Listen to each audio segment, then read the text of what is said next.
let's do a couple of exercises from our probability 1 module. So we have a bag with 9 red marbles, 2 blue marbles, and 3 green marbles in it.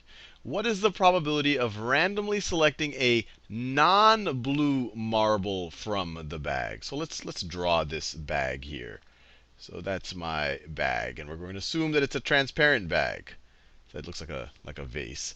But we have 9 red marbles. So let me draw 9 red marbles. 1, 2, 3, 4, 5, 6, 7, 8, 9 red marbles. So that looks kind of orangish, but does the job. 2 blue marbles.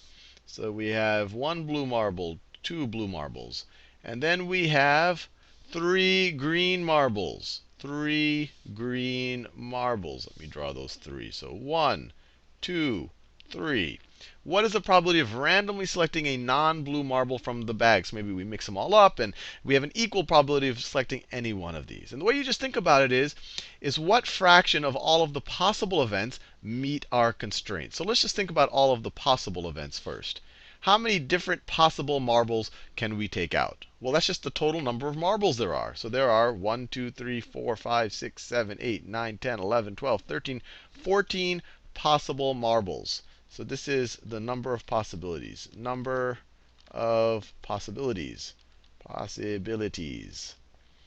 And then we just have to think what fraction of those possibilities meet our constraints. And the other way you could have gotten 14 is just taking 9 plus 2 plus 3.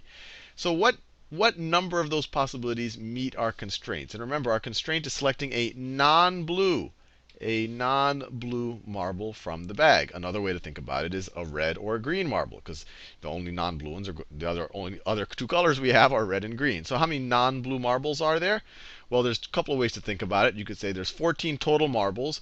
2 are blue, so there are going to be 14 minus 2, which is 12 non-blue marbles. Or you could just count them. 1, 2, 3, 4, 5, 6, 7, 8, 9, 10, 11, 12. So there are 12 non-blue marbles. So that's the number of non-blue. So these are the possibilities that meet our constraints over all of the possibilities. And then if we want to, this isn't in simplified form right here, since both 12 and 14 are divisible by 2. So let's divide both the numerator and the denominator by 2, and you get 6 over 7. So we have a 6/7 chance of selecting a non-blue marble from the bag. Let's do another one. If a number is randomly chosen from the following list, what is the probability that the number is a multiple of 5? So once again, we want to find the fraction of the total possibilities that meet our constraint. And our constraint is being a multiple of 5. So how many total possibilities are there? Let's think about that. Total possibilities. Total possibilities. How many do we have? Well, that's just the total number of numbers we have to pick from. So 1, 2, 3, 4, 5, 6, 7, 8, 9, 10, 11, 12. So there are 12 possibilities. We have an equal chance of picking any one of these 12. Now, which of these 12 are a multiple of 5? So let me do this in a different color. So let me pick out the multiples of 5. 32 is not a multiple of 5. 49 is not a multiple of 5. 55 is a multiple of 5. Really, we're just looking for the numbers that, in the ones place, either have a 5 or a 0. 55 is a multiple of 5. 30 is a multiple of 5. That's 6 times 5. That's 55 is 11 times 5. Not 56, not 28. This is clearly 5 times 10. This is 8 times 5. This is the same number again, also 8 times 5. So all of these are multiples of 5. 45, that's a 9 times 5. 3 is not a multiple of 5. 25, clearly 5 times 5. So I've circled all of the multiples of 5. So of all the possibilities, the ones that meet our constraint of being a multiple of 5, there are 1, 2, 3, 4, 5, 6, 7 possibilities. So 7 meet our constraint. Meet our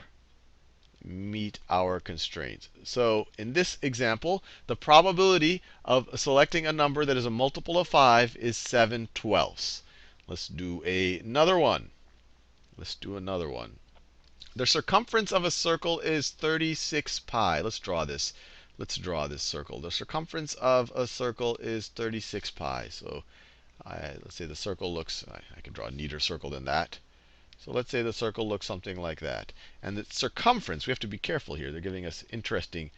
So circumference. The circumference is 36 pi. Then they tell us that contained in that circle is a smaller circle with area 16 pi. So inside the bigger circle, we have a smaller circle that has, this guy right over here has an area of 16 pi. A point is selected at random from inside the larger circle. So we're going to randomly select some point in this larger circle. What is the probability that the point also lies in this smaller circle? So here it's a little bit interesting because you actually have an infinite number of points in both of these circles because it's not kind of separate balls or marbles like we saw in the first example, or separate numbers. There's actually an infinite number of points you can pick here. And so when we talk about the probability that the point also lies in the smaller circle, we're really thinking about the percentage of the points in the larger circle that are also in the smaller circle. Or another way to think about it is the probability that the point is also, the probability that if we were to pick a point from this larger circle, the probability that it's also in the smaller circle is really just going to be the percentage of the larger circle that is the smaller circle. I know that might sound confusing, but we really just have to figure out the areas for both of them, and it's really just going to be the ratios. So let's think about that. So there's a temptation to just use this 36 pi up here. But we have to remember, this was the circumference. And we need to figure out the area of both of these circles. And so for area, we need to know the radius, because area is pi r squared. So we can figure out the radius from the circumference by saying, well, circumference is equal to 2 times pi times the radius of the circle. Or if you say 36 pi, which we're told is the circumference, is equal to 2 times pi times the radius. We can divide both sides by 2 pi. Divide both sides by 2 pi.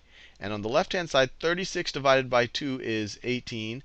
The pi's cancel out. We get our radius as being equal to 18 for this larger circle.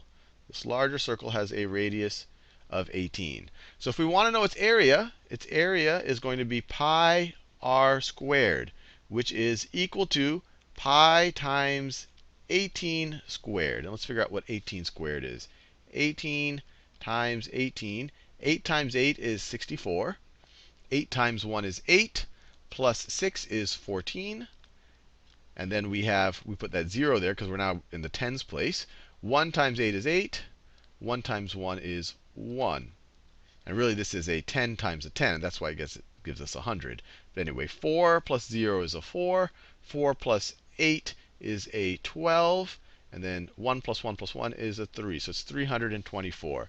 So the area here is equal to pi times 324, or we could say 324 pi. So the area of the entire larger circle, the part that I've shaded in yellow, including what's kind of under this orange circle, if you want to view it that way, this area right over here is equal to 324 pi.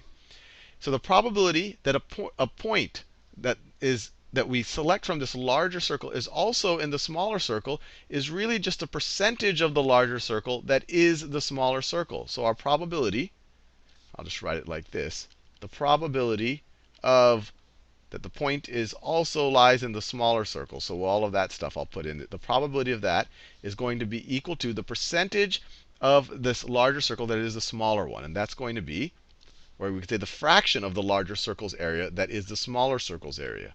So it's going to be 16 pi over 324 pi. Over 324 pi. And the pi's cancel out. And let's see, it looks like both of them are divisible by 4.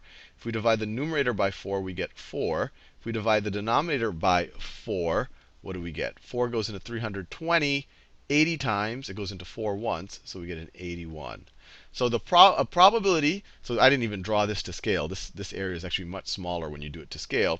The probability that if you were to randomly select a point from the larger circle, that it also lies in the smaller one, is the ratio of their areas, the ratio of the smaller circle to the larger one, and that is 4/81, I guess is the best way to say it.